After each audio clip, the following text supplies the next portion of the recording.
글로벌 비트 시간입니다. 지난 금요일 뉴욕 증시는 혼조세로 마무리를 했는데요. 보합권 내의 혼조세였습니다.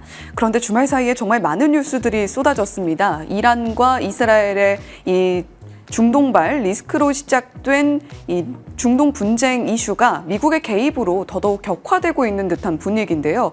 유가가 120달러까지 치솟을 수 있다라는 우려감도 짙게 깔리고 있습니다. 호르무즈 해협 봉쇄에 대해서 이란이 지금 의회에서 관련 법을 통과시켰다, 이런 이야기도 함께 들려오고 있는데요. 그 추이를 계속해서 지켜볼 필요가 있겠습니다. 네, 이번 주 시장 대응에 대한 고민이 아주 많으실 시점입니다. 일단 금요일 시장 흐름 정리하면서 이번 주에 대한 전략 함께 세워보시죠.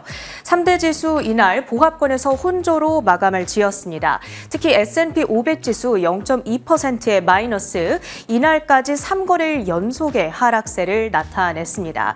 사실 출발까지만 하더라도 분위기가 괜찮았습니다. 크리스토퍼 월러 연준 이사의 비둘기파적인 발언이 나온 덕분이었는데 이제 이날로써 연준의 블랙아웃 기간이 종료됐거든요. 그러자마자 7월부터 내 생각에는 지금 금리 인하를 하기에 괜찮은 위치에 있다라는 발언을 한 겁니다. 파월 의장과는 상당히 상반되는 입장을 나타내다 보니까 이날 국채 금리가 하락하고 주식시장은 상승으로 출발을 했습니다. 하지만 이내 1시간 정도 지나서 일제히 하락으로 방향이 꺾이게 됐는데 월스트리트저널의 보도가 들려온 영향이었습니다. 미국 상무부가 반도체 기업들에 대한 포괄적 면제를 철회할 수 있다. 그러니까 삼성전자나 SK하이닉스의 중국 공장에 이 미국산 반도체 장비를 앞으로는 허가 없이 공급하지 못하게끔 조치를 취한다는 겁니다. 중국에 대한 견제를 한층 더 끌어올리는 조치가 되겠고요. 이렇게 되면 반도체 기업들의 입장에서는 이 장비를 업그레이드하거나 유지 보수하는 데 들어가는 비용이 상당히 더 늘어나게 될 수밖에 없습니다. 관련 종목들의 시세 잠시 후 체크를 해보도록 하겠고요. 이제 주말 사이 미국이 이란의 핵 시설을 공습하면서 중동 전쟁에 본격적으로 개입을 했습니다. 이 내용에 대한 트럼프 대통령의 대국민 담화 영상으로 준비했는데요. 함께 보시죠. Short time ago, the U.S. military carried out massive precision strikes on the three key nuclear facilities in the Iranian regime, Fordow, Natanz, and Esfahan. Everybody heard those names for years as they built this horribly destructive enterprise.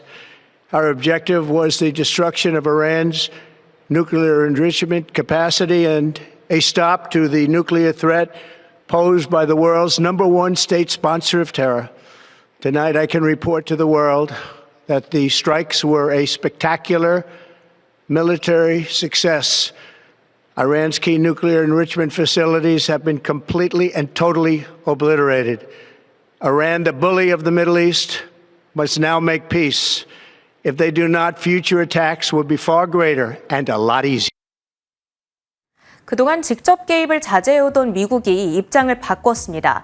이를 통해 이스라엘과 이란 간의 갈등은 새로운 국면을 맞이할 수가 있겠고요. 그렇다면 이번 주 과연 시장이 어찌 움직일 것인가? 이것이 최대 관심사입니다. 유가가 급등하고 증시가 단기적으로 출렁일 가능성에 우리는 대비를 해보셔야겠고요. 일단 우리 시간 7시에 선물 시장이 개장을 하게 됩니다. 이때 움직임이 어떻게 나오는지를 보셔야겠고, 지금 열려있는 것은 암호화폐 시장밖에 없죠. 비트코인 가격이 3% 넘게 하락하면서 10만 달러 선을 이탈했습니다. 이렇게 위험 회피, 리스크 테이킹 신호가 이미 나타나고 있는 것이고요. 이렇게 10만 달러 선 아래로 내려오게 된 것은 약 한 달 반 만에 처음입니다. 금요일 정규장에서의 흐름 조금 더 디테일하게 보겠습니다. 히트맵 열어보시죠. 상무부의 포괄적 면제 철회 가능성에 반도체주들이 부진했습니다. 엔비디아의 주가는 이날 이 소식이 들려오면서 하락으로 전환이 됐죠. 1.1%의 마이너스권을 가리키고 있습니다. 그리고 미국산 장비에 대한 공급을 제한하는 조치이다 보니까 장비주들도 부진했습니다. 어플라이드 머티리얼즈, 램 리서치 등이 2% 가까운 약세, TSMC, ADR의 주가 주가 역시도 1.8%대의 마이너스권이었고요. 그리고 이날 또 한 가지 특징적인 부분은 아마존과 알파벳, 메타의 주가가 일제히 1%에서 3%대의 약세를 보였다는 점 이슈 뒤에서 보도록 하겠고요. 일라이릴리의 주가도 상당히 부진했습니다.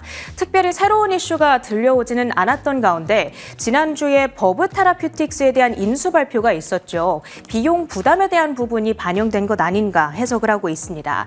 주요 종목들 이슈 하나씩 디테일하게 보겠습니다. 먼저 테슬라입니다. 이제 우리 시간으로는 오늘, 미국 현지 시간으로는 어제부터 텍사스주 오스틴에서 로보택시의 운행이 시작이 됐습니다. 현재 소셜미디어 X에 들어가면 주행 영상들이 하나씩 속속 올라오고 있는데요. 다만 한 가지 좀 주의해야 되는 소식이 있습니다. 텍사스주가 자율차에 대한 규제법을 발동했다라는 소식이 들려왔거든요. 그리고 로이터에 따르면 이로 인해서 로보택시에 대한 허가가 취소될 수도 있다. 이런 가능성이 부각되고 있습니다. 이번 주 테슬라 그리고 자율주행차 섹터를 바라봄에 있어서 우리가 가장 주시해야 되는 이슈로 보셔야겠고요. 이날 알파벳 주가 급락의 이유입니다. EU 집행위를 상대로 제기한 소송이 패소 위기에 직면했다는 소식입니다. 6조 5천억 원 규모의 과징금을 결국에는 구글이 지불해야 될 가능성이 나오고 있는 거고요. 그와 함께 이제 얼마 남지 않았죠. 이번 8월이면 미국 연방 법원이 알파벳의 이 반독점 해소를 위한 결정을 짓게 되는데 그러면 크롬 매각 여부가 또 결정이 되게 됩니다. 만약에 매각을 하게 된다면 구글의 주당 순이익이 30%나 떨어질 수 있다라는 경고가 나오고 있습니다. 알파벳의 주가 이런 여러 가지 우려들을 소화하면서 4% 가까운 마이너스권 166달러 선의 종가를 형성했습니다. 다음 애플입니다. AI 스타트업 퍼플렉시티에 대한 인수를 검토 중이라는 보도가 들려왔습니다. 이 구글과의 오랜 파트너십이 반독점 소송으로 인해서 깨질 위기에 처해 있죠. 여기에 대응하기 위한 움직임으로 풀이되고 있고요.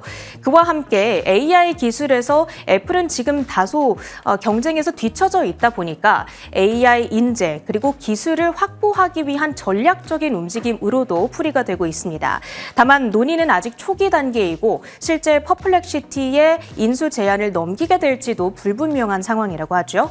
그 밖에 이슈 특징주들 두 가지 더 먼저 봅니다. 암호화폐주들 이날 그야말로 최고의 하루를 보냈습니다.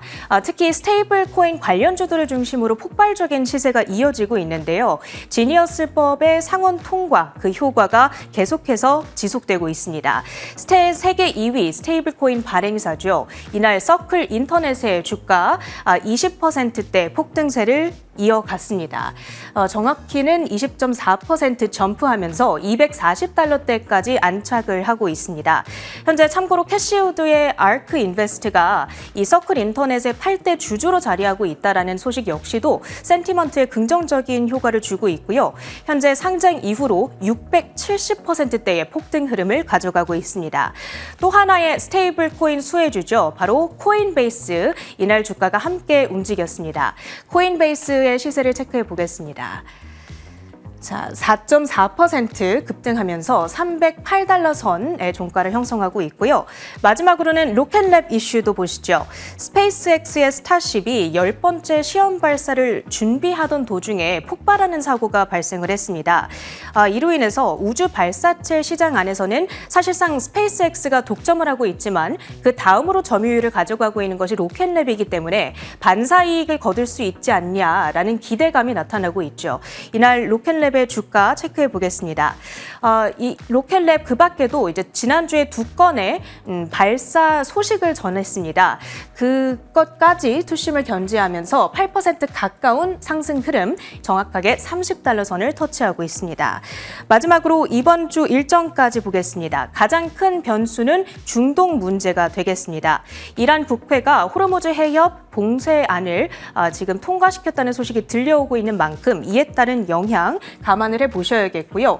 화요일과 수요일 이틀간 파월 의장의 의회 증언이 예정되어 있습니다. 그 밖에는 반도체 풍향계 마이크론의 실적이 수요일 그리고 목요일에는 1분기 GDP 성장률 확정치 발표가 예정되어 있습니다. 가장 중요한 지표로는 금요일 나오게 될 5월 PCE 관세의 영향이 얼만큼 반영되는가 관전 포인트가 되겠습니다. 일정까지 봤고요. 있는데요. 주요 외신 헤드라인들 확인해 보시죠.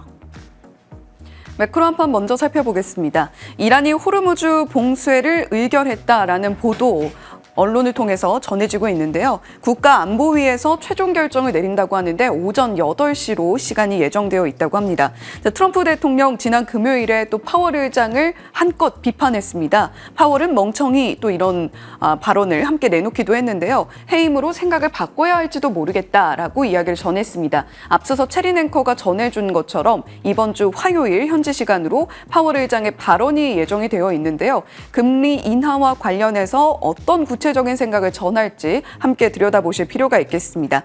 월러 이사가 7월 인하 가능하다라고 굉장히 비둘기파적인 발언을 내놨는데 연준 내에 갈리고 있는 듯한 분위기를 메리 데일리 총재가 반증을 했습니다. 메리 데일리 총재 7월 인하론을 제시한 월러 이사의 의견에 반대한다라고 이야기를 했고요. 가을에 인하하는 것이 적절하다 이런 발언들 확인이 가능했습니다. 필라델피아 연은의 6월 제조업 지수가 발표가 됐는데요. 3개월째 위축 국면 이어가고 있습니다. 시장의 예상치도 하회하는 모습 함께 나타냈죠. 호르무즈 해협 봉쇄가 과연 될까 안 될까 시장의 촉각이 곤두서 있는 상황입니다. 유가의 흐름에 오늘 특별히 더 주목을 해보셔야 되겠습니다. 오늘 매크로 데이터 대신 호르무즈 해협 봉쇄와 관련된 뉴스를 함께 전해드릴까 하는데요. 미국의 개입이 지속될 것인가? 트럼프 대통령의 연합 정치가 유지될 것인가? 트럼프 대통령의 미국 내 설정하고 있는 아젠다들에 영향을 줄 것인가? 6가지 질문들을 투자자들이 던져야 한다라고 이야기를 하고 있습니다. 일단 이란 공습을 함으로써 트럼프 대통령이 정치적 리스크에 또 한 번 마주하고 있는 것은 분명해 보이는데요. 6번째 질문, 트럼프 대통령의 공습, 위헌 여부를 좀 따지고 있는 듯한 분위기가 미국 내에서 감지가 되고 있는 만큼 트럼프 대통령이 추진하고 있는 여러 가지 법안과 관련해서도 그리고 공화당 내부에서도 분열이 일어나고 있다는 점은 주목을 해보셔야 되겠습니다. 자, 다음 장 이어서 살펴보시면요. 현재 호르무즈 해협의 봉쇄 여부에 가장 중요한 관심들이 쏠려 있는 상황입니다. 이란이 정말로 호르무즈 해협을 봉쇄를 할까요? 실제로 봉쇄한 사례는 없습니다만 호르무즈 해협을 중심으로 해서 분쟁이 발생했던 사례들을 정리해봤습니다. 2024년 4월에 이란이 이스라엘을 공습하기 직전에 이스라엘과 연계된 컨테이너선을 납포한 이력이 있고요. 2023년 4월에는 미국행 유조선을 납포한 사례가 2022년 5월에는 그리스 유조선 2척을 납포한 뒤에 6개월간의 억류했던 그러한 사례들도 확인이 되고 있습니다. 호르무즈 해협을 통과하는 유조선이 하루에 1,650만 배럴의 원유를 운반하고 있다는 점 때문에 호르무즈 해협이 지금 중동의 지정학적 리스크의 가장 중요한 포인트로 부상하고 있는 셈이죠. 자, 다음 장 이어서 살펴보시면요. 아무래도 안전자산 쪽으로 자금이 이동하는 현상이 확인이 되고 있습니다. 뱅크 오브 아메리카의 자료인데요. 금 관련 펀드에 사상 최대 규모의 자금이 유입되고 있다라는 점도 확인해 보셔야 되겠죠. 오늘 첫 번째 헤드라인도 이란의 여러 가지 중동 리스크들 정리를 했습니다. 함께 확인해 보시죠.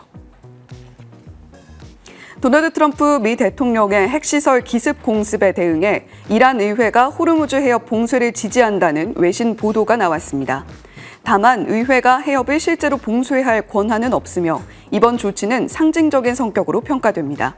현지 시간 22일 이란 현지 언론에 따르면 이란 의회는 호르무즈 해협 봉쇄를 지지하는 입장을 밝혔습니다. 네, 이란 최고 지도자 수석 고문의 X글을 가지고 와봤습니다. 핵시설 파괴되더라도 게임은 끝나지 않았다라고 강경한 발언을 계속해서 이어가고 있는 상황이고요. 이 하메네이 최고 지도자의 측근으로도 알려져 있는 인물입니다. 농축 우라늄 자생적 지식 그리고 정치적 의지가 여전히 남아있다라는 말도 함께 전하고 있죠. 자, 그렇다면 다음 장 이어서 살펴보겠습니다. 폴리마켓에서는 연내 호르무즈 해협을 봉쇄할 가능성을 어느 정도로 볼까 치솟고 있는 모습을 나타내고 있죠. 호르무즈 해협은 일 1,650에서 2,100배럴의 원유가 이송하는 통로이기도 합니다. 글로벌 공급량의 20%, 5분의 1에 달하고 있고요.